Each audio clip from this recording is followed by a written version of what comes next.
Hi, everybody. It's Kathy Braxton. You are watching Dementia Demos on the YouTube channel, or you know me maybe as the Dementia Whisperer on Reddit.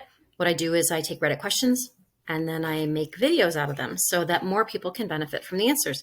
And recently I've seen several posts about people asking about how to I guess the word would be lie or communicate with their family member, especially when they're asking a question where the answer is kind of hard to take, such as, I want to call my mom.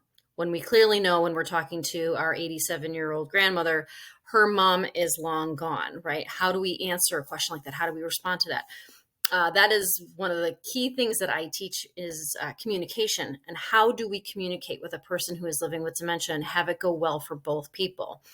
Lying is a hard word for people to wrap themselves around, especially if you were raised in a religious family or you hold on to these beliefs that, when you lie, you're breaking a commandment or you're going to go to hell. So I don't use the term lie simply because I think people get caught up on that specific language.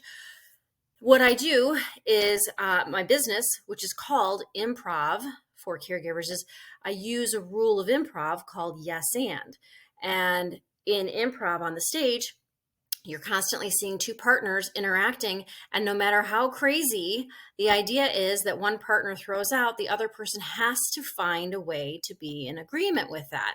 And if you take that same concept and you think about it in regards to dementia, and you think about your partner being your mom or your grandma, asking to speak to her own mom or maybe go back to the home she lived in or whatever it might be, which is probably impossible. How do you as a partner find a way to be in agreement with that? And my encouragement is to you to take everything again. What are they saying? Who are they talking about? How do they feel about that person? Are they excited? Do they miss them? Are they wanting to talk to them? Are there stories they want to share? Like, what is the essence of that relationship that they're looking for? And then find a way to be in agreement with that, right? So I'm sure you have all missed a loved one, whether it's because they've passed away or they've moved away or you haven't seen them in a long time. So you find a way to be in agreement with that. And you can say things such as, yeah, mom, oh God, I loved grandma. She was fantastic. I remember this time she was at our kitchen and you were in the bathroom cleaning and she and I were laughing. And so you find a way to be in agreement with what they're missing, what that urge is. I miss my grandma. I miss my loved one. I miss my dad, my husband, whatever it might be. Tap into that. Be like, yeah, God, they were so great. I miss them too. It was one of the best times I had when we went camping. And then you bring in that reminiscing piece. But you have to be in agreement with their emotion first. And that's the job that you have to take on. It's a little bit more heavy lifting. And you may have to take a beat and go, hold on. Why is she asking to see her mother? Her mother would be 125 right now. Like, she's not asking to see a 125-year-old woman, right? We know that related to the dementia, she's not aware of her own age. Therefore, she's not aware of the age of the person she's missing, right? So take all that into account. Discard. It doesn't matter, right? It really doesn't matter. The logistics of numbers and any of that doesn't matter. What matters is this moment the two of you have right now.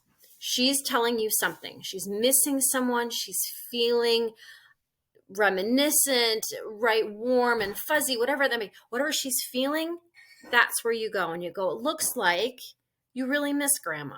I hear in your voice how much she meant to you. It's so cool that you can still talk about her. And I remember when, right? But you have to do that agreement piece first.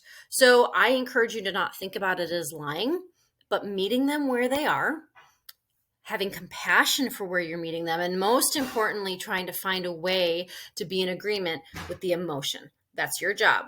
Everything they're giving you, right? Facial expressions, how it sounds, the whole 9 yards. If you need more information on this or want more guidance, let me know. My email is improv4caregivers. You can always make a comment on this YouTube channel. I would love it. And I'm always scrolling through Reddit. And I try to post as Dementia Whisper, that's it, on Reddit to answer any questions you might have. Have a great day. I know you got this. You can do this.